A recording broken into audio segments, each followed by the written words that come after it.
Last year, one company collected almost $10 billion in rent. Not from selling burgers, from being a landlord. That company is McDonald's. Here is what almost everyone gets wrong about it. McDonald's looks like the largest restaurant chain on earth. More than 43,000 locations, billions of burgers a year. But look at where the money actually comes from, and a different company appears. One of the single biggest lines McDonald's books each year is not food, it is rent. McDonald's is, quietly, one of the largest real estate operators on the planet. It buys the corner, it owns the building. Then it rents that corner to the person flipping the burgers. The burger is not the business.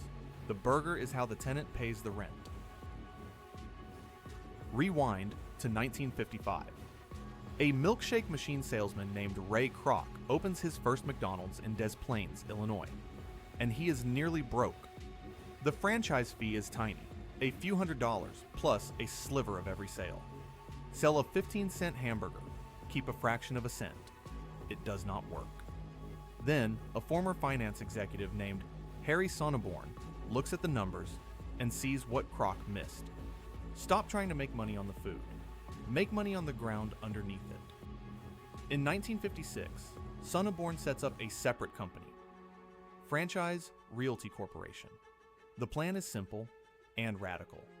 McDonald's secures the land and the building first. Then it leases that site to the franchisee at a markup.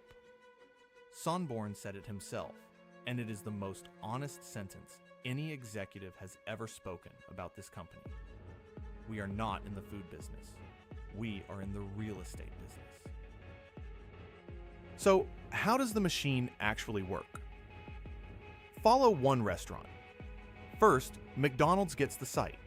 It either buys the land outright or signs a long lease on it. Then, it hands that location to a franchisee. And the franchisee pays McDonald's three things. 1. A one-time fee to open the doors. 2. A royalty. Roughly 4% of everything the restaurant sells. And 3. The big one. Rent. Not a flat rent. Rent set as a percentage of the restaurant's sales, with a minimum floor baked in. Here is the elegant, almost ruthless part. McDonald's locked in its own cost on that ground years ago. But the rent it charges, the franchisee rises with the franchisee's sales. When the restaurant has a great year, the operator does a little better, and the landlord gets a raise. McDonald's keeps the spread between what the ground costs it and what the tenant pays. Now, multiply that by 43,000 corners. Now, step back and look at what McDonald's has piled up doing this for 70 years. On its balance sheet sits about $44 billion of property, land, and buildings, before depreciation. McDonald's owns roughly 45% of the land under its restaurants, and about 70% of the buildings. Think about that. A burger company owns the dirt beneath thousands of the busiest corners in the world. Highway off-ramps, downtown intersections, high-traffic suburban lots. Real estate investors spend entire careers hunting for corners like these. McDonald's got them by putting a restaurant on top and letting a franchisee pay them off. The food operation scouts the best locations on earth. The real estate company quietly owns them. And here's why the design is so profitable. Compare the two halves of McDonald's. When McDonald's runs a restaurant itself, it pays for the beef, the buns, the cooks, the electricity. Out of every dollar of those sales, only about 16 cents survives as gross profit. Now look at the franchise side, the rent and royalty side. Out of every dollar of that revenue, McDonald's keeps around 82 cents. 82 versus 16. Same brand, same golden arches, a completely different machine underneath. The landlord does not buy the beef. It does not pay the fry cook. It does not scrub the grill at midnight. It collects rent and a royalty and keeps most of it. That's exactly why McDonald's has spent decades handing its restaurants to other people. Today, 95% of them are run by a franchisee, someone who pays the rent. Then McDonald's did the obvious thing with a machine this good. It copied the corner everywhere.